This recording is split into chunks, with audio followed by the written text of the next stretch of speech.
Hello, hockey fans. Chris Durrell here to bring you another DFS NHL video for Saturday, January 30th. Before we jump into tonight's picks, let's take a look at where you can get access to my cheat sheets and my content starting at patreon.com/Jagerbombs for $5 per sport or $10 for all sports. That's American dollars, by the way. For you Canadians out there, that's $7 per sport, $13.50 for all sports. You're going to get access to my cheat sheets, to my Slack channel, skeleton lineups, one-on-one coaching, all that good stuff. I cover NHL, college basketball, League of Legends, UFC, soccer, PGA, college football, NBA, baseball, NASCAR, and NFL. You can also head over to dfsr.com. If you're not a member there, you scroll down to the bottom of the sales page here. You can kind of scroll through and see what we all have to offer. But down here at the bottom is where you're going to find the subscription packages. It's $14.95 for the classic package. Going to get you access to basic stats. It's going to give you access to the chat room. Going to give you access to so it's going to give you access to me, Doug, and James as well. And then my cheat sheets. So jumping up to the pro package, $29.95 a month, gets you everything that I just mentioned there, plus our projection systems for MLB, NFL, PGA, NBA, and NHL. So all 5 of those sports under one umbrella, $29.95 a month. That's projections and lineup optimizer. You can create up to 50 lineups. We're going to dig into those here shortly as well. So check us out. Grab a free trial over at dfsr.com or grab your subscription over on my Patreon and join the winning team today. So let's jump in here. We're going to have a look at tonight's slate. We got a huge slate. This week has just been terrible, I guess, would be the best way to put it. You got 1 game one night, 14 the next, 2 the next, 13 the next, 11 tonight. On tonight's slate, we got 1 afternoon game, but we're going to concentrate on the 11-game main slate here. So like I talk about in most of my videos, I start on the team matchups tab. I like to narrow down on a big slate like this, 3 to 4 teams that I'm going to be concentrating on for cash games. I play about 80 to 90% of my bankroll, not 80 90% of my bankroll, 80 to 90% of my buy-ins on each slate go towards cash games and the other 10 to 20% towards GPP. So what I will do is I will target the single entry double ups on both sites with the most amount of people possible. So I'm looking for those giant double ups on DraftKings. Over on FanDuel, if you go to the 50-50 section, you can find the 100-man single entry double ups. Those are the ones that I like to target. And then for my GPP allocation, I like to go like 3 max or single entry. On nights when I have more time, I will try and get into the 20 maxes and then just kind of go with some of my top stacks and mix and match. Normally I don't get a whole bunch of time, so I'm usually just, usually 1 lineup a night. At most, I'm this season so far, I'm up to like 3. So my top teams tonight, they're all actually kind of in the late window here. I like Montreal. That game's got a 6 over-under. They're projected for about 3.5 goals, 3.4 goals. Number 2 offense so far, facing a Calgary team that has struggled. Then we got Florida on the road. I like another 6 over-under there. Florida's a big minus 170 favorite here. Almost a 4-goal projection. Makes sense. They've been a top 5 offense so far this year, and Detroit's been absolutely terrible. So those are 2 teams that stand out right away. Going down, I like this Toronto. It's the only game, Toronto at Edmonton, 6.5 total tonight, so we got a huge total. Edmonton has struggled defensively.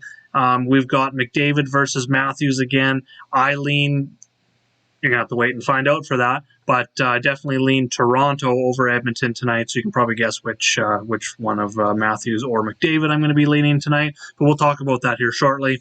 And then I also like Colorado. The defense for Minnesota has been better. They're a top 10 defense, as you can see, but we can get so much out of Colorado and their stack situation with them being favorites. The thing about Minnesota is, I'm going to bring that up here shortly once we get into the actual individual picks, but their strength of schedule has pretty much been trash so far this year, so I don't know whether to believe completely their top 10 defense so far this year, so I will be talking about that when we get into the individual picks here quite shortly.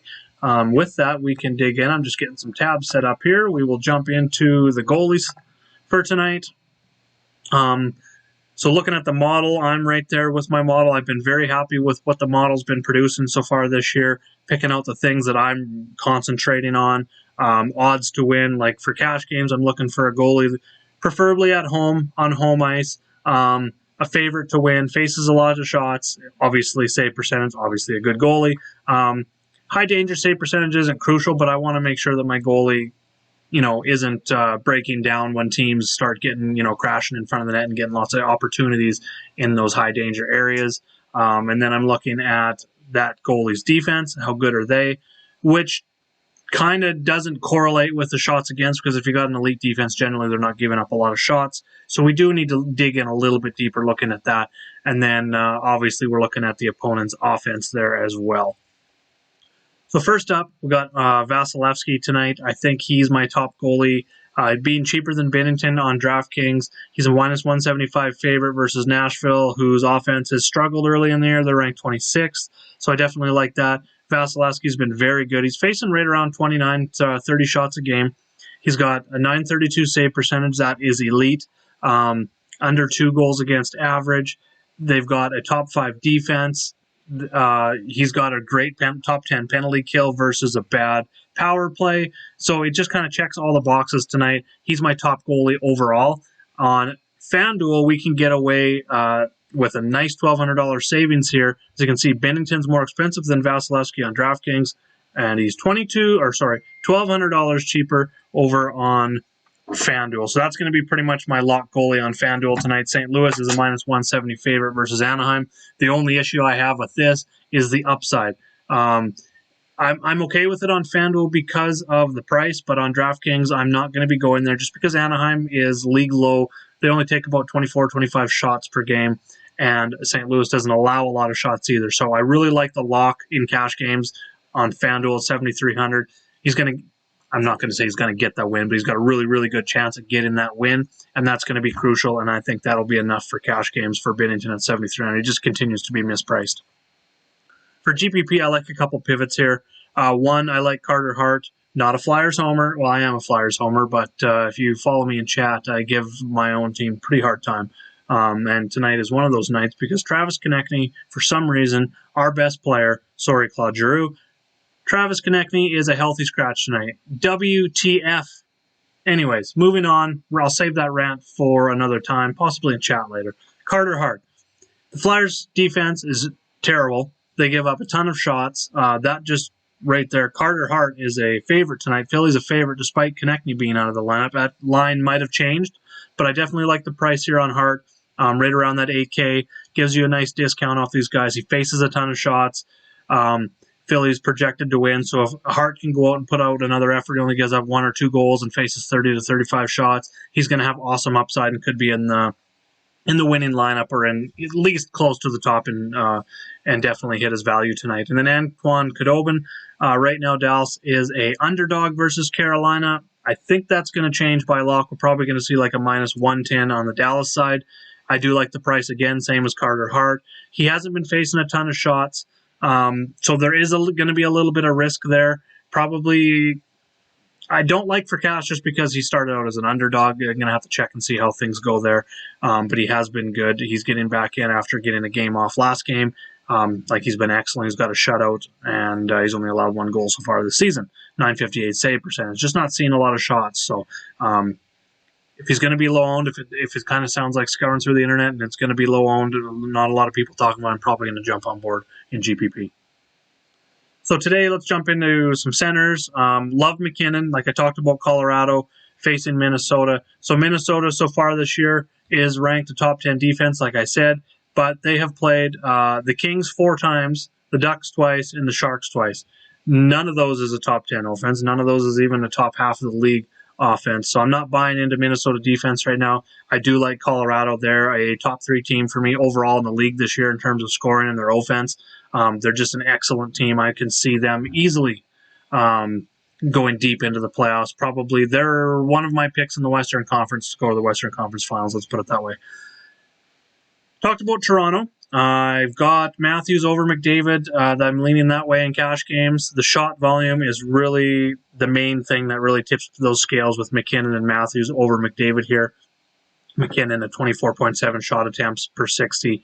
Matthews is 19.9, while McDavid is in the mid-teens. And at that price, I'm kind of looking for a little bit more shot volume, which really makes up for those games where he's not getting that point per game. If he doesn't get a point, he's really not going to be worth it with his shot volume in cash games, whereas you can get away with Matthews and McKinnon maybe not scoring a goal in a game because they can get 4, 5, 6 shots quite easily, and they do it quite regularly. So that's why I'm leaning McKinnon and McDavid at the top, or McKinnon and Matthews at the top. I will pivot to McDavid and some GPPs. I think Edmonton's a nice GPP because they do have huge upside. Value play, not so much value, but points per dollar value. I love Alexander Barkov. Florida tonight going in a great matchup versus Detroit. We get shot volume. We get some blocks with Barkov. Top line, top power play. He's my top guy there. And see, I've got some GPP plays here. Definitely check them out later on. I'm not going to jump into and just go ahead and go over them. I want to go over my core plays for tonight. Those are going to be the ones that are in green. So moving on to the wing position here. If you're going with McKinnon, like I say every time, you're going with Rantanen. If you're going with Matthews, you're going with Marner. So that's the big decision for me tonight. You might be able to get both in there if there's enough value that pops up. But right now, my decision is going to be McKinnon and Rantanen or Marner and Matthews as my core piece of my whole entire lineup tonight. Going down into the mid-ranges here, I like Gallagher. Talked about Montreal in a good spot versus a struggling Calgary team. Again, we've got over 4 combined shots blocks per game, backed up by a 22 shot attempts per game for Gallagher. Top line, second power play. He's really starting to come on since a slow start to the season. Sticking with Montreal, it's down in the third line with Toffoli, but as you know, Toffoli's been red hot all year. He's given us shot volume. He's given us huge upside. The ice time's not quite there at the third line, but he's skating top power play, so I definitely like that against Calgary. Going to get some power play time tonight, probably. I'm thinking like at least 3 or 4 opportunities. Another core play I like going even further down the board is Patrick Hornquist again for Florida. He's up to the second line, top power play now. What I like there, like I said, Florida's in a great spot versus Detroit. He's been about a point per game throughout the season so far, 3 points on the power play, almost 4 combined shots blocks, and it's backed up by an 18.7 shot attempts per 60. Carter Verhaeghe for Florida also stands out. Burakovsky for Colorado. Those are 2 nice plays. Both Verhaeghe on both sites. Burakovsky going to be more on DraftKings. He's up to 5,700 on FanDuel, so that's going to be a GPP only for me. But on DraftKings, they are both viable in cash games. I definitely like that. And then moving on to defense. As you can see, if you're paying up, I like Adam Fox going up against Pittsburgh. That's going to be a FanDuel only play. He's still 4,300. I've got him bold in italics here just to kind of stand that out.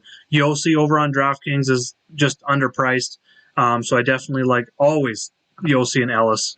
Top line, they cover the power plays for Nashville. They have shot volume. They have blocks. They have big upside. The matchup isn't as good tonight, but the price is down on DraftKings, so I'm willing to go that route. But there's a lot of value defensemen I like tonight for cash games, and it starts with Ben Sherratt. He's getting the blocks. Montreal's in a good spot, so I'm going to be turning to that. The ice time, he's getting over 22 minutes. Not much on the power play, but like I said, this is more of a floor play for cash games. For all formats, Shane Gostisbehere skating top pairing with Provorov, skating the second power play unit. He's still minimum price on FanDuel, only 3,200 on DraftKings. He's probably going to be in 100% of my lineups tonight, at least my cash builds for sure, just because he's cheap. He gets a ton of opportunity. He's taken a lot of shots early on. He's only 2 games, but he's averaging about, 4.5 shots blocks per game.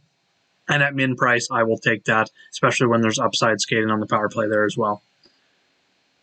So later on the day, make sure to check out Ryan's targets. He will have his top 3 to 5 players at each position for tonight. I will have my top 4 stacks posted here as well for GPP formats. And then in the notes over here, when looking at this top stacks tab, I'll list, these are all GPP stacks, keep in mind, but over here in the notes, out of these teams, I will post notes like these 2 are my top 2-man stack for cash games. Like I said, with McKinnon and Rantanen, I will single them out just so you know which are my top cash game stacks, because on the left side, when we're talking 4-player stacks, that is going to be a GPP strategy for me only. I'm really going 3 players max in cash games when I'm doing my stacking.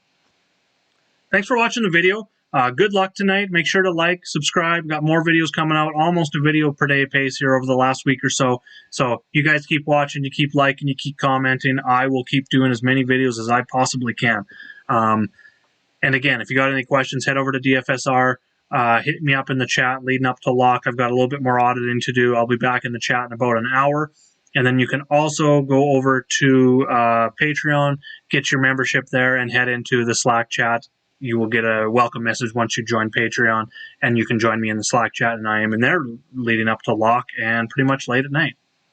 Thanks a lot, everyone. Let's get some green screens. Good luck out there.